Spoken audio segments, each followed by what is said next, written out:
The Vietnamese iced coffee had cyanide in it. Coffee was poisoned. She drank the coffee. She's now dead. Okay. She's Australia's iced coffee killer who poisoned her best friend. Poisoning someone is a very personal way of killing somebody, isn't it? They still can't prove anything. Cold, calculated revenge. Like, it's crazy. It is crazy. Yeah. And a key Aussie witness speaks out for the first time. Based on the two sides of her that I saw in the work environment, she was on a trail of destruction. It was horrific.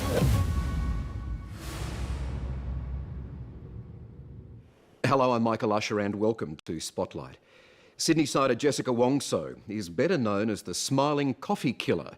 Almost a decade ago, the then 27-year-old brazenly and fatally poisoned her best friend in a cafe while holidaying in Jakarta. Now, after serving just 8 years of a 20-year sentence, she's out and fighting to clear her name so she can return home to Australia. In her first ever tell-all interview, Jessica sits down with Liam Bartlett to share her version of events. But as you'll see, she hasn't quite got her story straight.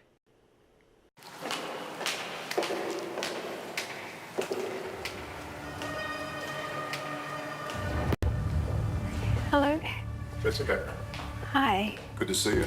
Good to see you too. Thanks for coming. Thank you for having me.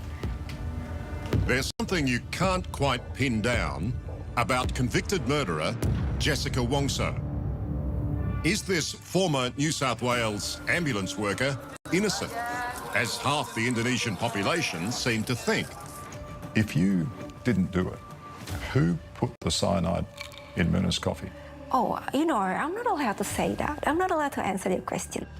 Or is she, as those who are convinced of her guilt like to put it, completely mad? They're crazy, split personality, psycho-narcissist. Is there a good Jessica and a bad Jessica? The mic on? Yeah, your mic's on, yeah. Jessica Wongso's infamy has made her Indonesia's most recognisable young woman. You know who this is? It's easy to forget that this Aussie resident, who is trying to clear her name so she can rejoin her family back in Australia, is a killer.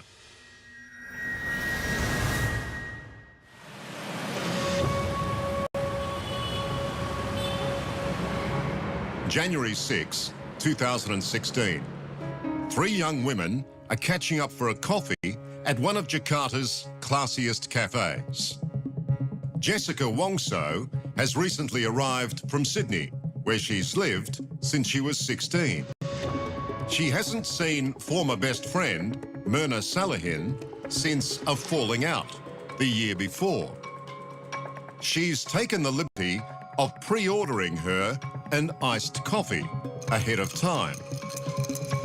But seconds after Myrna takes her first sip, she begins convulsing and foaming at the mouth. In just over an hour, she'll be dead. And so begins the most compelling murder mystery in Indonesian history. What was the reaction of Jessica?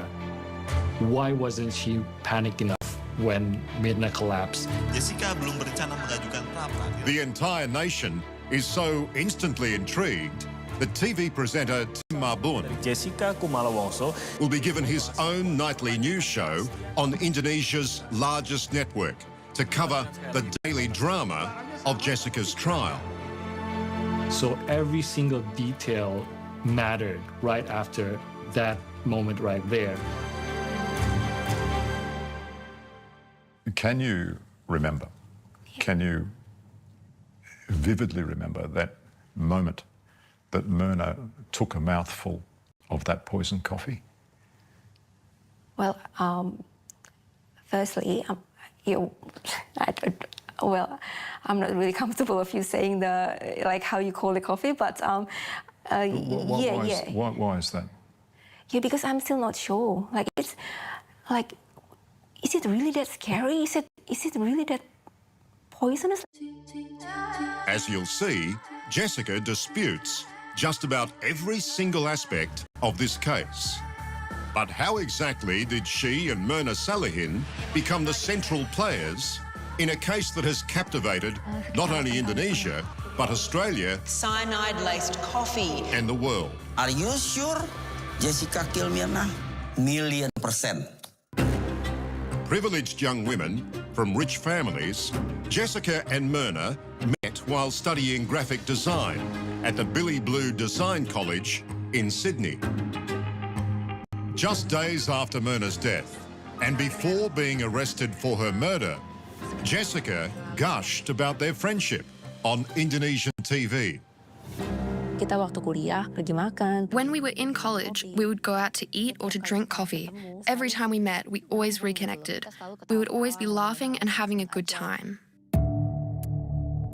But in the first of what will be a series of stunning backflips, Jessica now appears to rewrite her own history. Can you describe to me what your friendship with Myrna was? We weren't close at all. It was because we came from the same country. Like, that was why we kind of like know each other, and it's nothing more than like, we weren't best friends or anything. And after graduation, she went back to Indonesia for good, and I stayed in Australia. Whatever the state of their friendship, over the next 4 years, the pair only saw each other intermittently. Jessica was, for all intents and purposes, an Aussie. Living in Sydney, she had an Australian boyfriend and was working for the New South Wales Ambulance Service as a graphic designer, while Myrna was enjoying a successful personal and professional life in Indonesia. Until that coffee catch-up in 2016, when Jessica was visiting Jakarta for the first time in 4 years. What was the original purpose of that fateful meeting at the cafe between Jessica and Myrna? It was a normal meeting, a very normal meeting, you know, at a coffee spot. We do that 2-3 times a day, I guess, here in Jakarta. There was an importance on how was their relationship before that meeting, but can't really say that that could lead to a murder. The timeline prosecutors used to establish Jessica's guilt begins at 1 p.m. that day, well before she gets to the upmarket Olivier Cafe in one of the city's ritziest shopping malls. Hours in advance of their scheduled catch-up, Jessica wants to pre-order her friend's drinks. At 1 p.m. that day, you send a text to your friends asking them if you can pre-order the drinks. Why would you do that 4 hours before? I did say that. Oh. I don't know. 1:04 p.m. Which drink do you want? That's your text message. Oh yeah, this makes everything bad.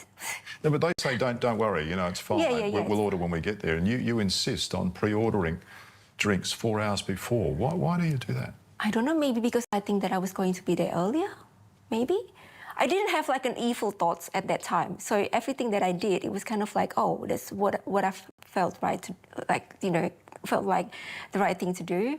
If you think of me with a good intention, I wouldn't. I didn't even remember. I don't know. I can't remember like why I said that. It's a little bit strange, isn't it? Yeah. Okay. Well, that happened then. I can't say anything more. She and Myrna and a third friend, Hani, had all agreed to meet up at 5 p.m. But Jessica arrives at the cafe nearly an hour and a half early, at 3:32. Police will claim it's time she uses to prepare for her crime. Why did you get there so early? Because of the traffic rule.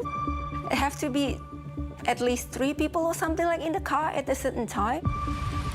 Jakarta's traffic congestion rules allow only cars with 3 occupants to use main roads during peak periods. So it wasn't like I deliberately wanted to come early or anything. It's just because I had to. If Jessica's actions up to this point were entirely innocent, as she claims, what she does next is much harder to explain. She spends the next 40 minutes or so in the shopping mall nearby, returning at 4:14 p.m.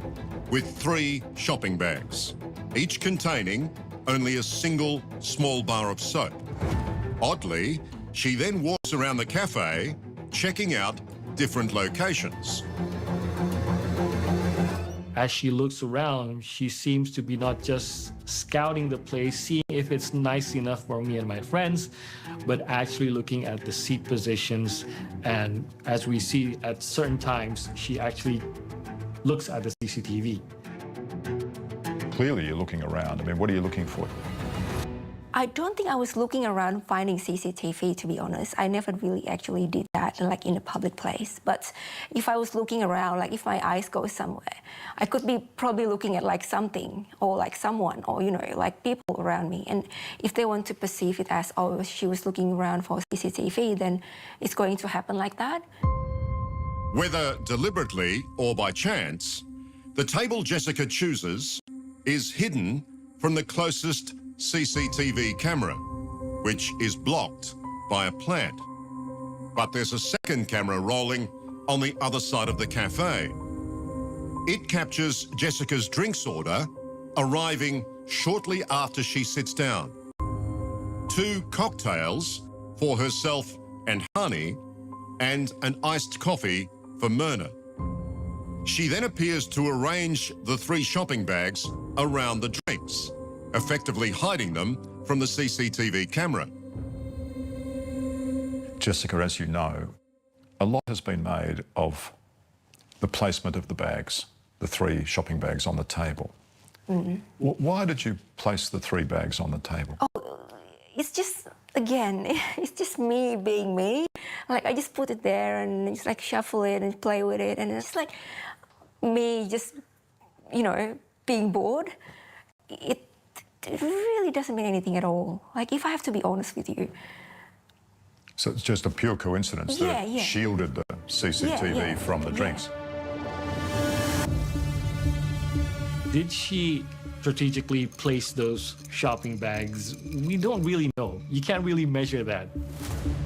If you strategically, you know, handled a gun or strategically placed a trap, you could know that that was done intentionally with malice, you know. But strategically placing a shopping bag, that's either coincidental or pure genius.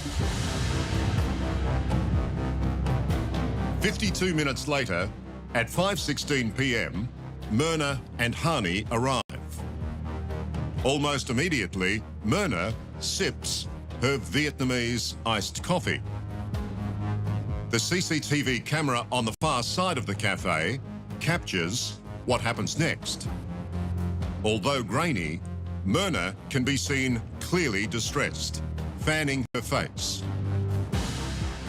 Do you remember that moment? Well, I think she just took a sip, and after that she was saying something like it tastes really weird and stuff. And after that she got really sick, and that's it. It's pretty much all I remember. Like, people just like swarming around, like I didn't know what happened. At that time, I didn't know. Well, when she threw her head back, you can see it in the CCTV. It's quite confronting, isn't it? I mean, it's a terrible thing. But I didn't know what to do about it, though. Like, what can I do? Like, what could I do? Next, Jessica's story begins to unravel. If you didn't do it, somebody else did, right? Maybe. And later, it was horrific. For the first time, Jessica's former Australian boss lifts the lid on her dark side. Do you still think that she is capable of murder?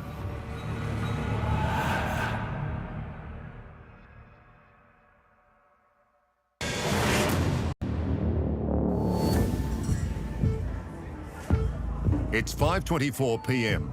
Myrna Salihin has just collapsed in Jakarta's Olivier Cafe after sipping an iced coffee bought for her by her friend from Australia, Jessica Wongso. When Myrna collapsed at the table, what did Jessica do? Once Myrna collapsed, her friends tried to help her, and Jessica, as we see on the video, she just kind of stood still. And this was what a lot of people thought was not normal. Instead, Jessica zeroes in on Myrna's coffee. You turn to the cafe manager at that point and you say, what did you put in that drink? Yeah, because it was just like a first instinct. Like she got sick just straight after she drank the coffee. Suspicious, the cafe manager keeps the coffee for police. In the days following, they'll confirm it contains cyanide, one of the deadliest poisons on Earth.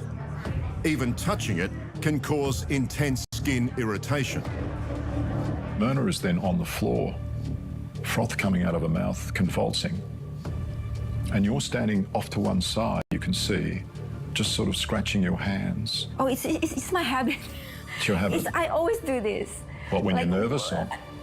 Like, yes. Yeah, I always do this. Like, it's just kind of like a habit kind of thing.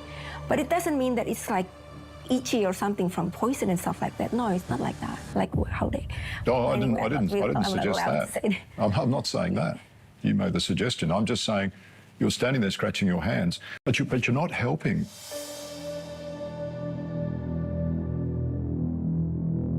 Myrna is wheeled out, and just over an hour later, dies in hospital. Her symptoms are consistent with cyanide poisoning. And though it will later be contested, police claim there are traces of the poison in her stomach. Let's keep it very simple. The Vietnamese iced coffee. Yeah. It was later proved to have cyanide. Your friend Myrna took a mouthful of that coffee. Yeah.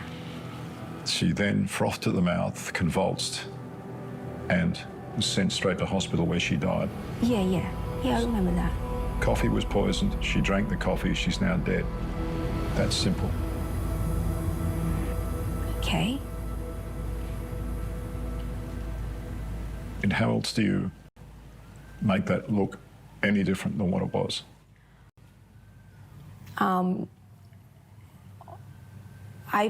I shouldn't even tell you. Like, Liam, I'm so sorry. There are a lot of things that I'm not allowed to say, like in public, including stating things like, I didn't do what people think that I did. Jessica says her parole conditions and a judicial review of her case prevent her from publicly declaring her innocence. So here's the key question. If you didn't do it,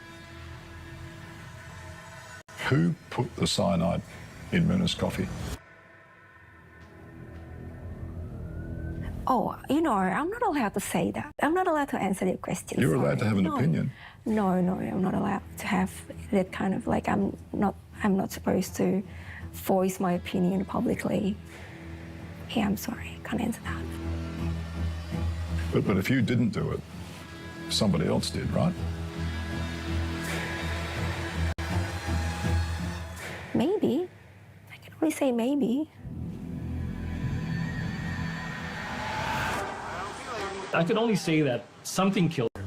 Of course, that's probably the only fact that we have in this case, that something killed Myrna. But as we've seen, it was Jessica's suspicious behaviour that put her in the spotlight of guilt. And that behaviour got even more suspicious after Myrna's death. Jessica sent a news article about poisoned coffee to Myrna's sister, well before police revealed the existence of cyanide. You send a link to Myrna's sister talking about coffee, fake coffee with cyanide in it. Why would you think along those lines? Maybe someone told me something about it, because I never heard of that, type of poison before. I must have reason, which I can't remember right now, honest to God, I can't remember. But I must have reason for it. So you're telling me you've never heard of cyanide before this? Yeah. Didn't know of its existence? No. Which is strange, considering Jessica's intense curiosity about any tests that might have been carried out on Myrna's body. It's the suggestive nature of all this, the little things along the way. Yeah. Like the day that you rang Myrna's sister, Sandy, Yeah. the same day Myrna officially died in hospital, and you asked her what the lab test results were. Why did you do that? Yeah, because I remember after she died, she was like kind of like she was taken to the place where the test was taken, like the sample. So I was just curious, like what happened, you know, like when your friend just died, you just want to know what happened. That's it. I found it very strange that she would put a call in to Myrna's sister and ask her Oh, yeah. what the test results were from the lab. That seems like a strange thing to ask the sister of a dead girl. I remember talking to the family, and I think they were kind of triggered about that phone call. So that's very, very strange. Very, very strange. Very, very, suspicious. That was enough for a lot of people to accuse that's strange enough for me to believe that he did it. But perhaps Jessica's most puzzling act occurred in the hours after the crime. One that really caught our attention is how she no longer had the clothes she wore at the time of the incident. The pants that you were wearing that day at the cafe. Yeah. Your housekeeper told the trial that you instructed her to throw them out. Yeah, because it was ripped. I was really fat at that times, and the rips was like not in the seam. It was kind of like here, so it was like unrepairable. Like you can't repair that. So I just told her to get rid of it. I find it very strange that you would burn your clothes just because you don't want to wear them anymore. And apparently that's what happened, and we're forced to believe that that's a normal thing.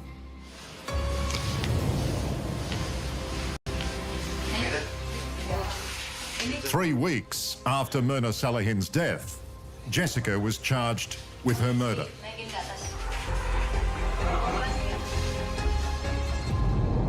Next, Australia's iced coffee killer on trial. To see you in front of all those cameras, you were laughing almost. I just thought that was a very strange reaction. And was her best friend's wedding her motive for murder? Because I wondered why you didn't get invited to the wedding. I can't remember. Did she invite me? I can't even remember.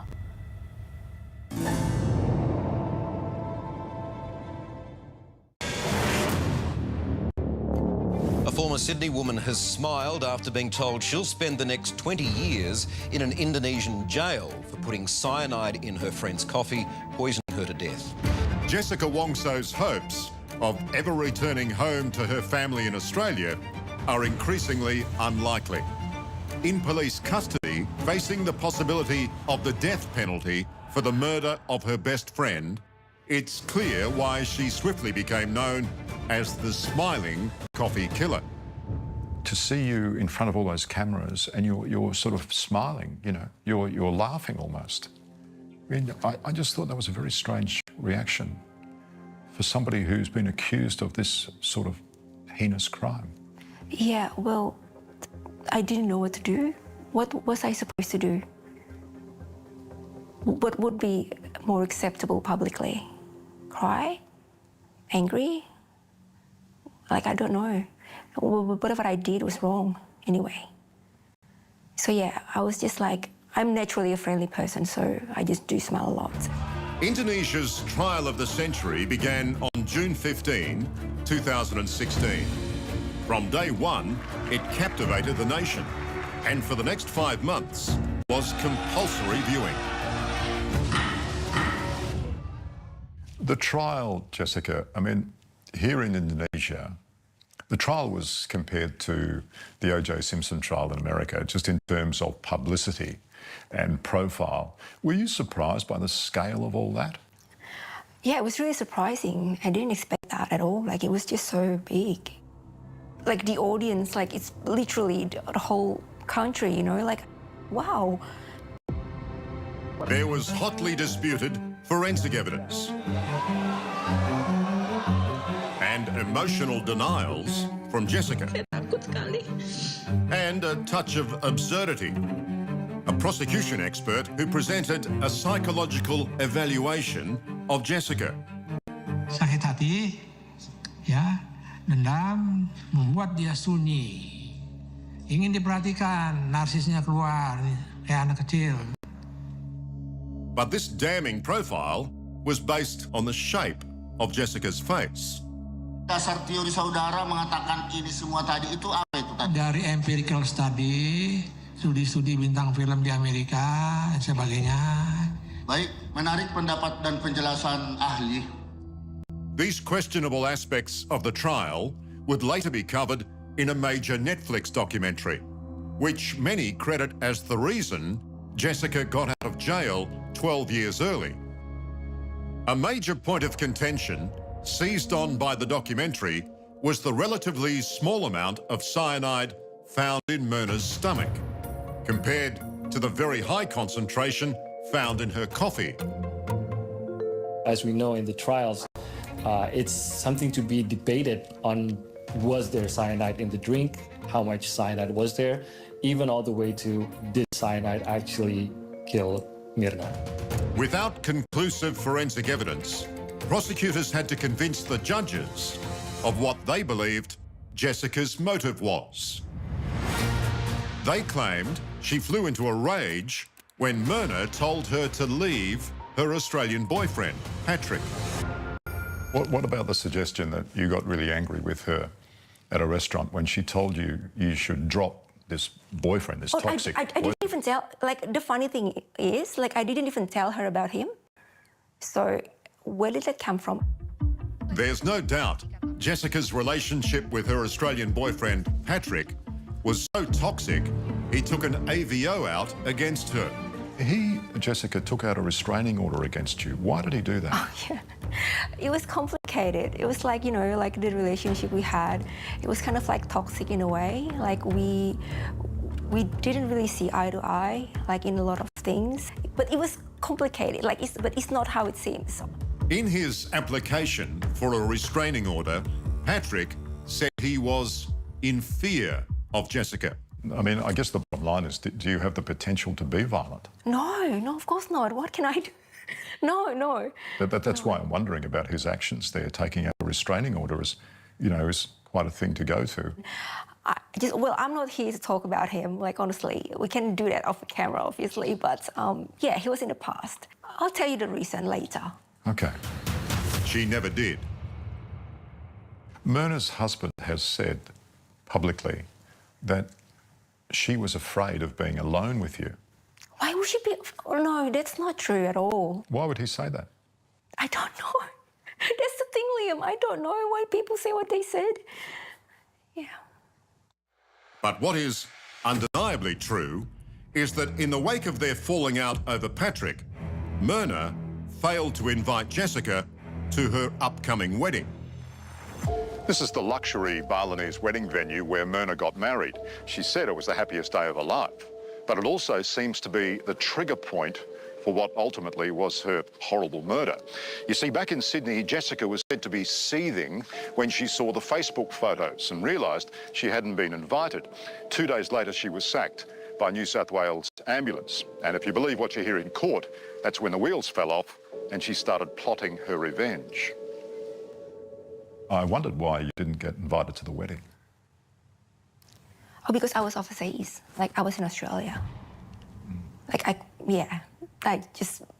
couldn't be bothered to, like, fly over just to, you know, like, just to attend her wedding. But you didn't get that choice, did you? She didn't invite you. I can't remember. Did she invite me? I can't even remember. No, I can't remember, yeah. I think she was telling me that she was getting married and that's it. Yeah. The judges found that Jessica spiraled into jealousy and resentment. Within a month of the wedding, she flew to Jakarta and arranged that fateful coffee catch-up. Jessica had no job and no boyfriend, while Myrna had it all. So this idea of you being jealous of her because she was prettier, because her family was wealthier, because she was more successful, because she got married? No, not at all. Sometimes the reality and what people said about the reality, they are really different, but there's no way that I could actually clarify that, because it's just really tiring and there's no point. If people... You're saying there's a lot of lies that have been told. Yeah, many. But on October 27, 2016, Jessica was found guilty of murdering Myrna Salehin. And what helped to sway the judges to their verdict? Damning testimony from this Australian witness. Do you still think that she is capable or was capable of murder? Next, her boss, who saw Jessica's dark side. Based on the two sides of her that I saw in a work environment, she was on a trail of destructions. It was horrific.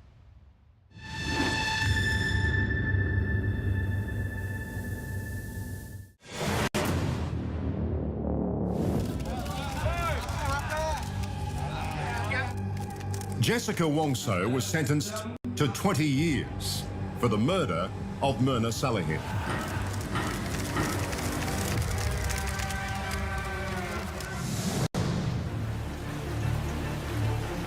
But although the case played out in Indonesia, it was in Australia, Jessica's adopted home, that critical testimony would be heard against her. Hey, Christy.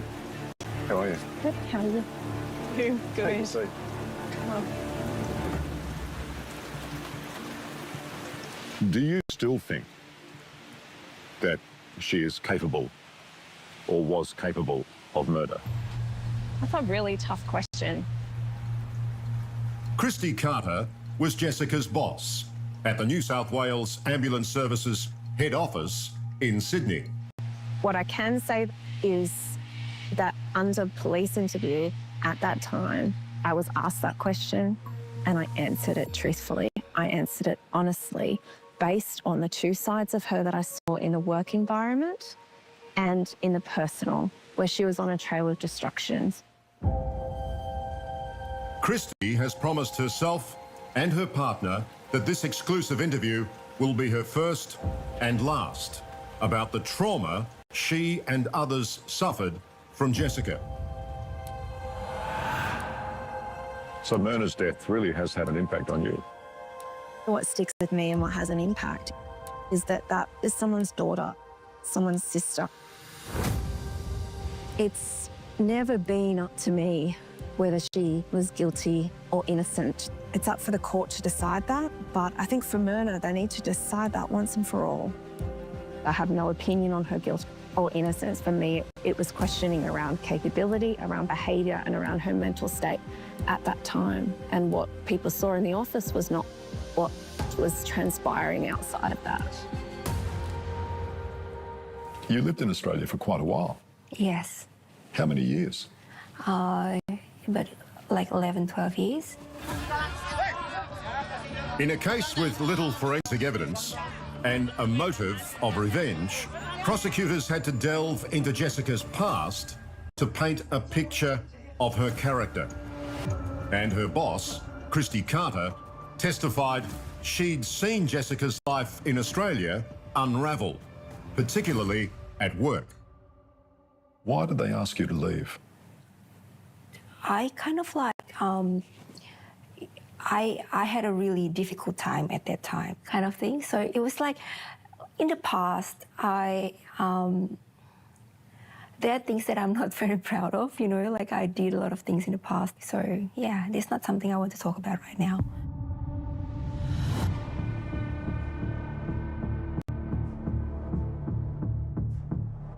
It's not surprising Jessica is reticent to answer the question, given that around the time she lost her job, she had a self-confessed drinking problem. Residents at a Leichhardt nursing home got an alarming wake-up call last night after a car slammed into the building. And she was arrested for crashing her car into a Sydney nursing home. A 26-year-old woman was behind the wheel and police suspect under the influence. So you crashed your car into that nursing home, the aged care home in Leichhardt. Yeah. You were lucky not to die, Jessica. Yeah. In that Do you crash. think I'm lucky? Like, after I've been through, you think that lucky? Like, I should have, passed. Well, you were certainly lucky not to kill one of the aged care residents. Yeah. I was lucky for that. Were you drinking then? Yes. I was having those moments like, like I was just, When you were called on to help her towards the end of her employment, was it really clear to you that her behaviour was so erratic? Yeah, it was erratic. It was dangerous to herself and to others. It was horrific. We were an accidental witness to behaviour that was damaging and dangerous that not everyone saw. Not everyone saw that. We kept it very quiet at work and protected her. Christy Carter told the Indonesian National Police she believed Jessica had a split personality. I'm trying to find a way of reconciling the description that some people have for you. Mm-hmm. So Christy Carter, for example, your boss at New South Wales Ambulance Service, Yeah. she told the court that you had two very different personalities. But did you check? Did she actually say that? Let me quote exactly what she said. Yeah. She said that after observing you for 8 months, she said, quote, "From your attitude, hatred, and nature of your craziness, My God. she had no doubt that you were capable of hurting or killing another person." Wow, that's crazy. But But that's not you the first see, time you've heard that. I've heard a lot of bad things about that, like back in the past, like in 2016. But I just think that something must have pushed her to say something like that, because we had like a pretty good relationship. So I don't know what happened there. I honestly don't know. Jessica thinks that you have been somehow pushed to say the things that you said about her. Were you pushed at all? Look, Liam, it's not my integrity or my character that should really be in question here. I think, like so many of the other Australians that were involved in the investigation, we wanted no part in this. It was a shock to us to even be questioned, but we were legally compelled to comply. Backing Christie's testimony, the Australian Federal Police found chilling emails Jessica had written to herself, saying Christie and her mum should die, and claiming to know the right dose of poison needed to kill someone. So, Christy, some of Jessica's comments and some of the things she wrote about the right dose of poison and the fact that you should die and your mum should die, Those things were presented to me as part of interview, some things I wasn't aware of, and they stick with me today. I'm so, like others, just so deeply traumatised by having been dragged into this entire experience. if you wanted to kill someone, you knew exactly how to do it and what the right dose It's so was. false. Like at that time, I was thinking like, what? She did actually say that? Like I never even said anything like that. Like not even remotely close. Why would I even say that to my boss? Like it's crazy. It is crazy. But yeah, I didn't know what happened. Honestly, I don't know. Even if I was the person that she talked about, Yeah. they still can't prove anything. You know, like it's just completely. They can't prove it. I just don't think it makes sense. But anyway. Next. I mean, who in their right mind is going to employ you? No offence, nobody in the office is going to trust you to go and do the coffee run. Yeah, and that's totally fine. I'm not going to do a coffee run anyway. Jessica's plan to make millions from her infamy. You can see people staring. Sometimes. Even selling coffee.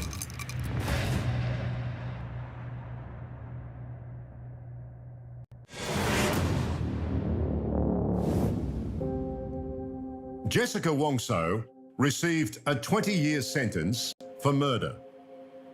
Her 2 appeals were refused. But last August, she was stunningly freed from prison after serving only 8 years. Jessica is still on parole until 2032, but has been granted a judicial review, which will make a final judgment on her guilt or innocence. You've tried to appeal this twice since being convicted. Yeah. And you lost both times, but now you have this, almost this last roll of the dice, isn't it? Judicial review. Yeah. Do you think it's possible it will find you innocent? Well, there's this 50-50% chance, you know. Like, I don't know what's going to happen in the future, obviously. I can only hope. But it's like, let's just see what happens. Let's just go with the flow. I can only hope, you know. But while she waits for that decision, she's wasting no time putting her notoriety to work. She's fielding a wide range of lucrative commercial offers, including a book and movie deal. But she says being an influencer is really the only way she can hope to earn a living. And pray they stay the same always. Who in their right mind is going to employ you? They're not exactly going to give you a job down at Starbucks. What chance of you ever getting a normal job again? Oh, this thing. When I think about it, I get like really freaked out. I don't know if I could get like a normal job anymore. Like, to be honest, like coming into the office at 9 o'clock and sitting there until 5, like I just... No offense, nobody in the office is going to trust you to go and do the coffee run. Yeah, and that's totally fine. I'm not going to do a coffee run anyway. I'm not going to serve anyone anything right now. Believe it or not, Indonesia's largest coffee chain is now trying to sign Jessica up, along with beauty, food, and technology brands. It's either one of two things. I'm sitting in front of a cold, calculated killer who murdered their friend on the basis of simple jealousy, or a young woman who is a terrible victim of circumstance. So which one do I choose? I don't know. You choose. I mean, in the eyes of millions of Indonesians and more people around the world on social media, you are the smiling coffee killer. Yeah, unfortunately, yes. So being known as that girl who killed her friend. Yeah, it's very, very hard. Incredibly difficult. There's no word can even express that feeling of, you know, being called something like that. But what can I do? What can I do about it? If it happens, if in this lifetime I have to go through what I have to go through, then I have to go through it. I just keep going. Like, yeah, well, yeah, it's kind of my fate. So, what can I do about it? Well, that's a weird sort of karma to accept. Yeah, I know, right? What did I do in past life? Must have been something very bad. Yeah.